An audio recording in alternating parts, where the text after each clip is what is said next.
just address Satan just like that. He couldn't just talk to him any kind of way because of his rank. Right. And so he didn't directly say anything to him. But what he did was he said, the Lord rebuke you. Because there's times when you really are guilty.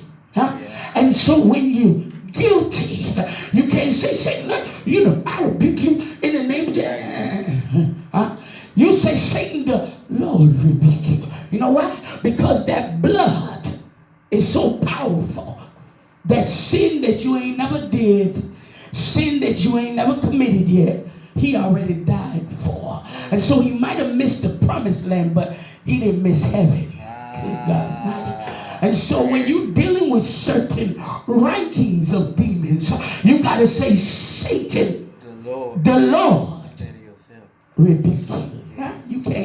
You can't just address certain rankings of demons in any kind of way. Call them stupid. I remember, I don't know if I sent you that link to where Lester Summerall was writing a book saying Satan ain't nothing but a scarecrow.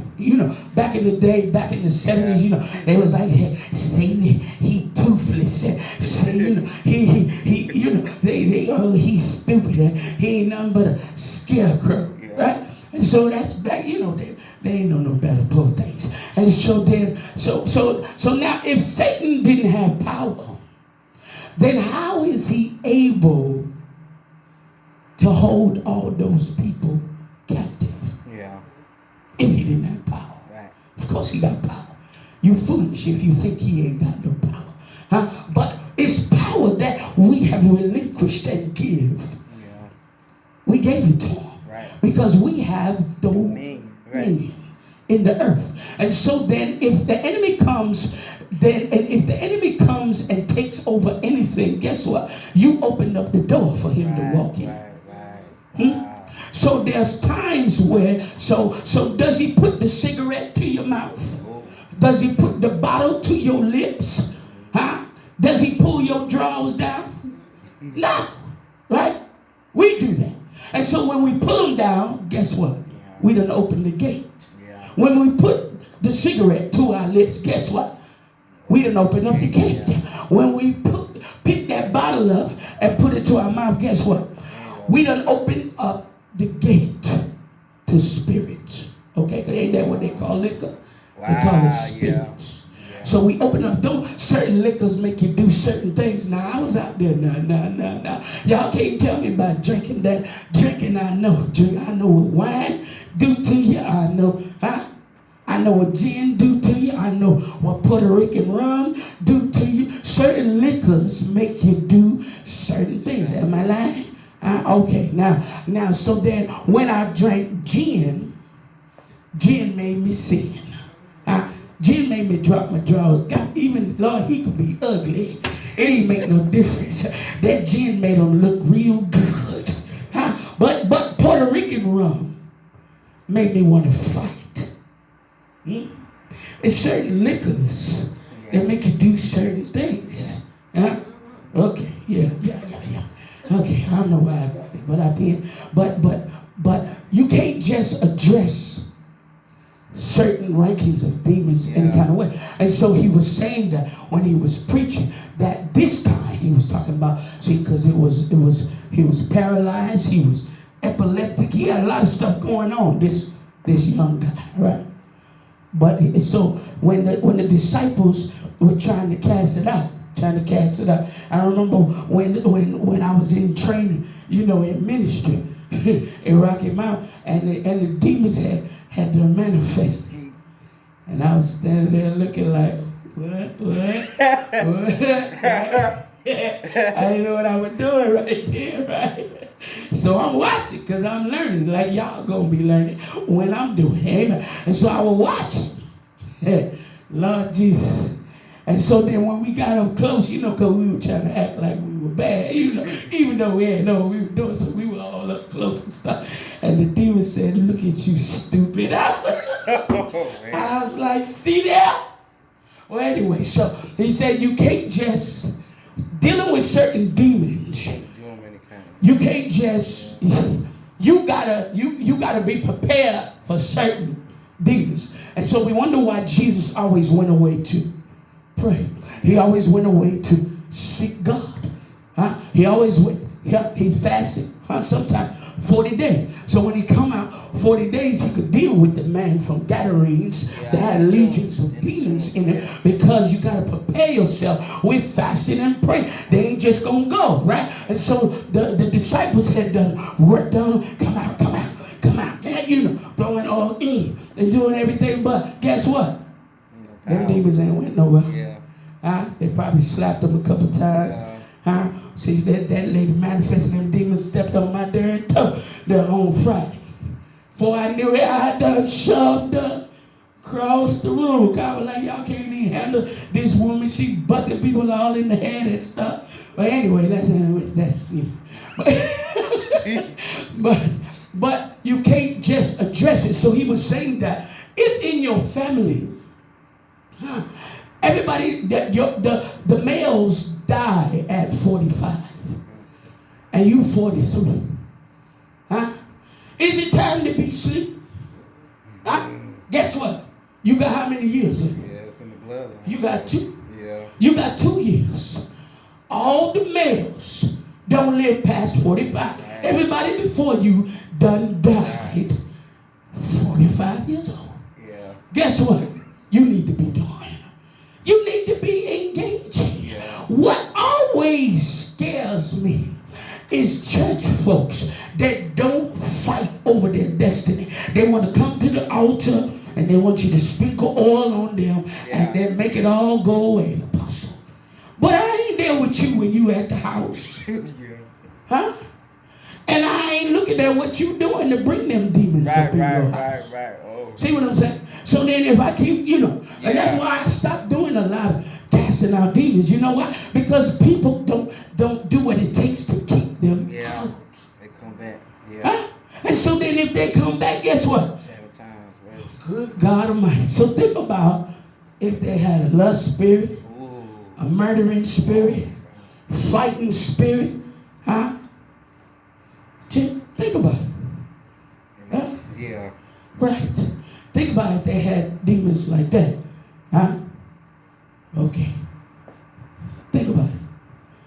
Think about it if they had a spirit of perverseness. Think about 7 times worse than that is coming. So then what you about to make, you about to hurt this one person that has some issues. You about to create a satanic machine is what you about to do. You see what I'm saying? And so you can't do that if you're not going to do the work to keep the person delivered. Yeah. See what I'm saying?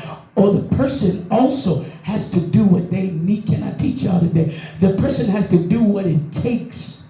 See what I'm saying? To keep the spirits out. So he was saying, you sleeping at 43? And I was like, wow. So I was thinking of different things that I was contending with our bloodline. Yeah. And I was like, we gotta fast. Yeah. Huh? You and your sister, what did I tell y'all to do? Fast. Before your birthday come? Fast. I said fast. How many days? 3 days fasting. Right? 3 days. And then after that, I said, so what? Sow a seed into somebody real poor. See, the reason why we had to do that last night before midnight, because you were doing what I was doing at my 50th, before my 50th birthday. See what I'm saying? I was struggling with the same thing. People don't care nothing about me really.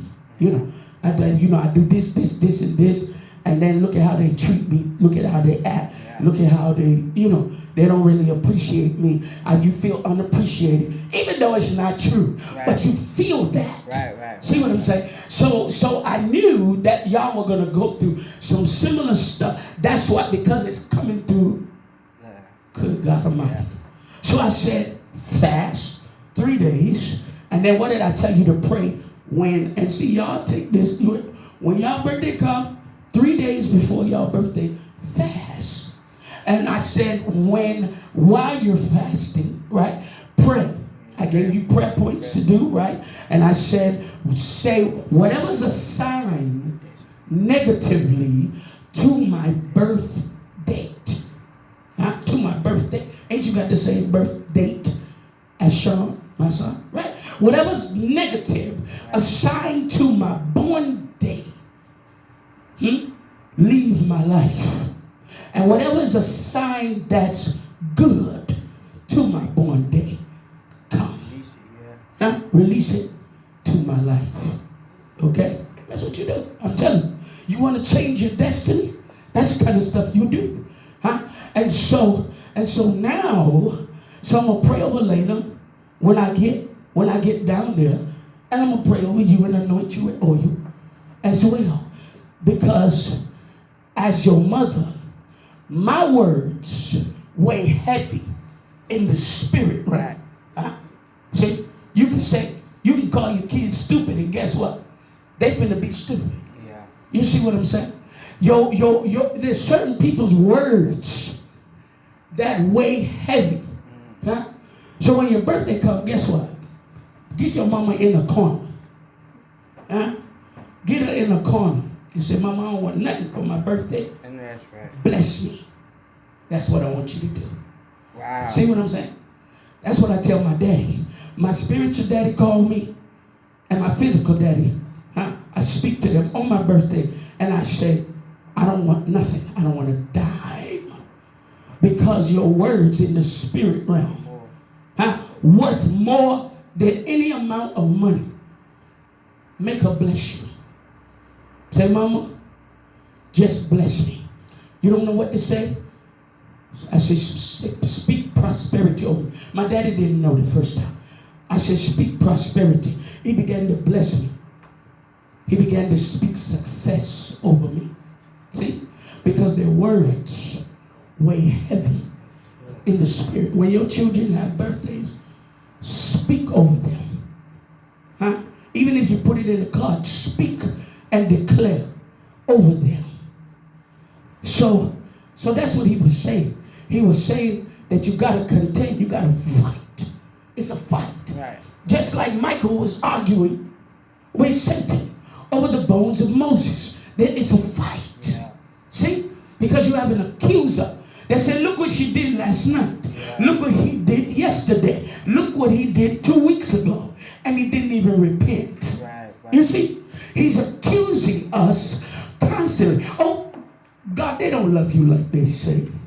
Look at what they're doing. Look at how they're acting. Look at what they say.